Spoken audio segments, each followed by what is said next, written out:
everyone. Good morning, students. Good morning, ma'am. So let us pray. Read it, Paul. Let's bow down our heads in the presence of God. In the name of the Father, Son, and Holy Spirit.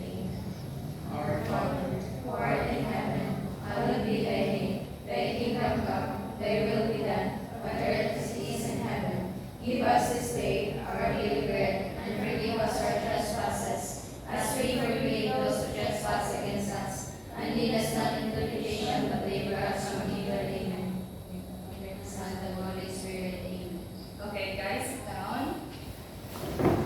So here's another topic for today. This is called The Laws of Learning by Edward D. Thorndike.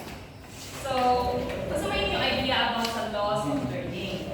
So, matutupad na po sa title niya, Laws of Learning. Kung unsay ka ng mga rules sa laws, kailangan tayo rules sa mga learning or unsay process sa mga learning.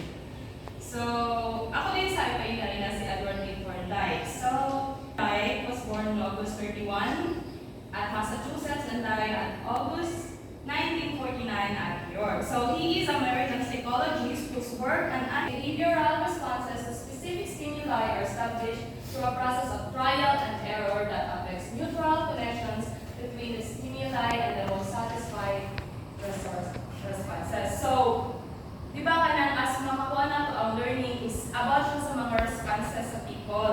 Kay makibawat na sa mga responses sa people, if ang mga learning sa people, if maka-response sila sa ato. So, here's natin siya itulong types of learning, which is the law of readiness, the law of exercise, and the law of effects. So, the law of readiness. This principle states that motivation is needed to develop an association or display change behavior. So, as kita nun mga kanang ready to learn at especially sa mga student, dili ta maka-learn o walay motivation nga mahitabo sa ato. So, o walay maka-attract sa ato at dili ta maka-learn kay. Di ba laayo man ta kanang laayo ba na nga subject ay laayo ba na di ba kay ganun kita sa una atong students ta. And also individuals learn best when they are physically, mentally, and emotionally ready to learn, and they do not learn well if they don't see result for learning. So kita know ka lang, as a learning code, if ready ka mo learn, we are physically, mentally, and emotionally willing to learn. So next. Another law is law of exercise.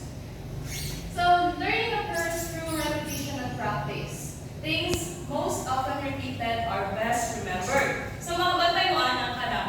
Mostly nga atong sigig balik-balik or kanang bisag balik-balik lang sa life tao, masig in sa atong utok. Mo na siya ang murag silbi nga mag-exercise sa atong utok para ma-remember nato ang sa kabuta. And also, students do not learn complex tasks in single session. Ang mga estudyante dili gyud na maka-learn kung kausaran nato itudlo or kanang pinahalit nato matudlo nga wala kay mga instruction nga kanang maayo. And then the instructor must repeat important items. So as an instructor, I need to repeat important items for you to remember the things. So that is the law of exercise. So the last one is the law of effects.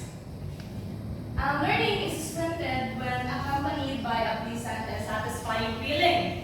Muna ni ang law of effect. Kanang murag ma-feel na ito nga kanang, di ba, if maka-learn ta kay, murag tag ma-satisfy and confident also nga kanang, murag maka-forget na to. One question ni ma'am, easy. Murag yan na siya. And also, kanang learning is weakened when association with unpleasant feeling. Mo ba niyang opposite? O kanang feeling na to, di ba na may uban nga ang student, if naka-learn sila, ang effect sa learning is yung effect sa ilaha, confident sila, dili, nasa like isang feeling. And then, walay learning, kapantay mo anang, kapil mo anang, mamulba mo, dali, mag-discuss na si ma'am kay ano, sa samot na o mag-quiz kaya nga wala man ta naka-learn. More like effect.